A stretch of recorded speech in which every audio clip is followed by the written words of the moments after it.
If you've experienced trauma, you might find yourself going out of your way to avoid certain places, people, or situations that remind you of it. This behavior, known as avoidance of triggers, is a common response to trauma. It's your brain's way of trying to protect you from reliving painful memories. While avoidance may offer temporary relief, it can also limit your life, making it difficult to fully engage with the world or heal from the trauma. Avoidance of triggers can show up in many ways, from steering clear of specific locations to distracting yourself with work, hobbies, or even substances. The problem is that while avoidance keeps the pain at bay in the short term, it doesn't allow you to process and move through the trauma. Over time, it can keep you trapped in fear and prevent you from fully participating in life. Let's explore what avoidance of triggers looks like, how it manifests in everyday situations, and what strategies can help you gradually confront and work through the things you've been avoiding. We'll include real-life scenarios to illustrate how avoidance can impact day-to-day life. What is avoidance of triggers? Avoidance of triggers is a coping mechanism where someone deliberately avoids anything that reminds them of their traumatic experience. These reminders, known as triggers, can be places, people, conversations, or even specific smells or sounds that bring the trauma to the surface. While avoidance can feel like a way to stay safe, it often exacerbates the trauma in the long run by reinforcing the idea that those triggers are dangerous. Avoiding triggers may help you feel in control, but it also prevents you from processing the trauma and healing from it. Over time, the things you avoid may expand, creating more limitations on your life and leaving you feeling more isolated. Common signs of avoidance of triggers. Here are some common ways avoidance of triggers manifests, along with scenarios that show how these behaviors can affect daily life. 1. Avoiding certain places where the trauma occurred. One of the most common forms of avoidance is staying away from locations where the trauma happened. Even if the place is important or necessary to visit, the fear of being triggered keeps you from going near it. 1. The neighborhood that's off limits. You used to love visiting a specific park in your neighborhood. It was a place where you felt connected to nature and peaceful. But now, every time you think about going, you feel a tightness in your chest. That park was where the trauma occurred, and just the thought of walking past it fills you with dread. Even though it's on your way to work and could save you time, you take the long route to avoid passing by. This type of avoidance can limit your ability to navigate your environment and make you feel trapped by your past experiences. While it may feel safer in the moment, it reinforces the belief that the location itself is dangerous, rather than recognizing that the trauma is in the past. 2. Staying away from certain types of conversations, movies, or books. For many trauma survivors, even casual conversations or media that touches on themes related to their trauma can feel unbearable. You may find yourself avoiding movies, books, or discussions that remind you of what happened, even if those topics are important to others around you. 2. Steering clear of conversations. You're at a dinner party and someone brings up a new movie about a traumatic event. Everyone seems interested in the discussion, but your heart starts racing. You know the movie's subject matter will bring up painful memories, so you politely excuse yourself from the table. Once you're in the bathroom, you take a deep breath, trying to calm down. You didn't want to be rude, but you couldn't stay and listen to a conversation that would trigger you. Avoiding these conversations can make it difficult to fully engage with others. Over time, it may leave you feeling disconnected from the people in your life, or like certain topics are off limits, preventing honest communication. Tekametai, Yurushai Zumastu. Talk about your past or avoiding people who remind you of the trauma. Some trauma survivors avoid talking about their past entirely. This might include cutting off relationships with people who remind them of the traumatic event, even if those people weren't directly involved. The mere association with the trauma is enough to make contact too painful. 3. Avoiding old friends.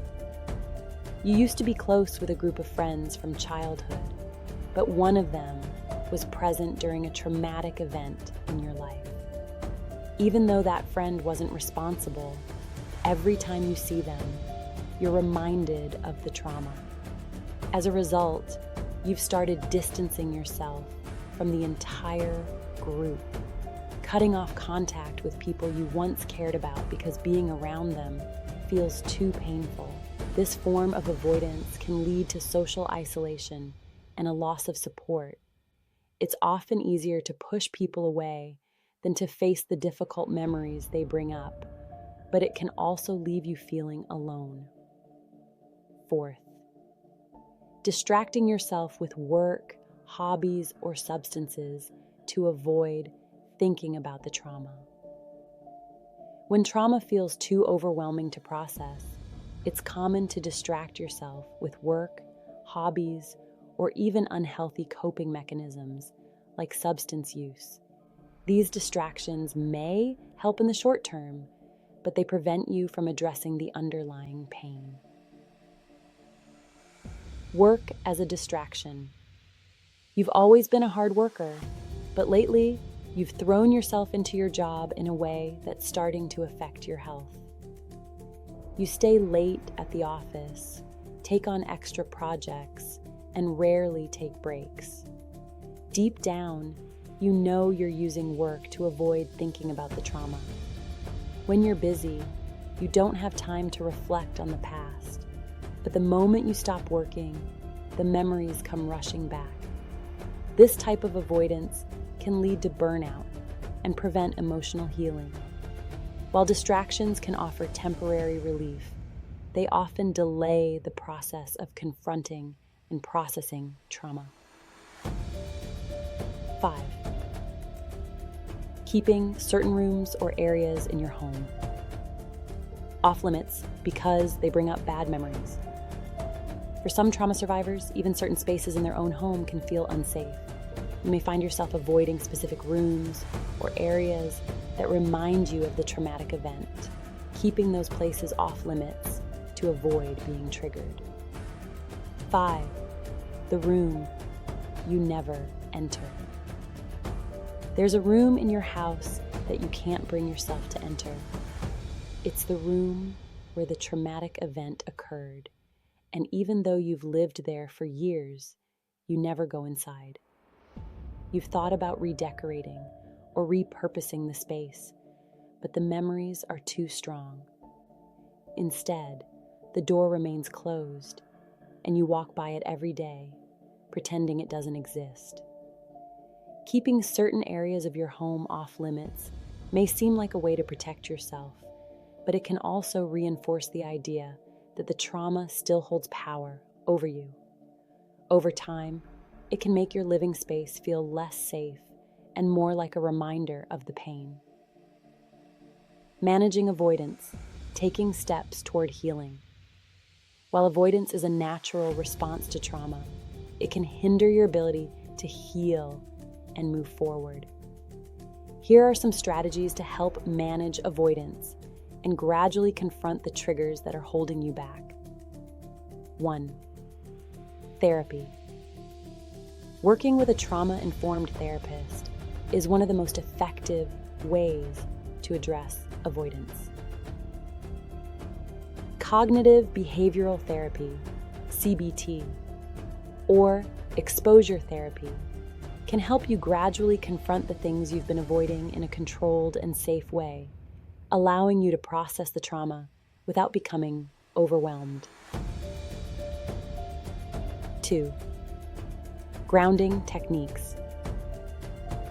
Grounding exercises can help you stay present when faced with triggers. Techniques like deep breathing, focusing on your senses, or engaging in mindfulness can help you manage the discomfort of confronting triggers without shutting down. 3. Taking small steps. Rather than facing everything at once, try breaking down your avoidance into smaller, manageable steps. For example, if you've been avoiding a certain place, start by looking at pictures of it or visiting it briefly with someone you trust before gradually increasing your exposure. 4. Support systems. Surround yourself with supportive people who understand what you're going through. Having someone to talk to can make it easier to face the things you've been avoiding, whether it's a therapist, a support group, or a trusted friend. Final thoughts. Facing what you've been avoiding. Avoidance may offer short-term relief, but it can also keep you stuck in fear, limiting your life and preventing you from healing. By gradually confronting the things you've been avoiding and seeking support from a therapist or trusted individuals, you can take steps toward processing the trauma and reclaiming your life. You've survived the trauma. You're stronger than you think. With the right tools and support, you can begin to face the things that have been holding you back and move forward with confidence.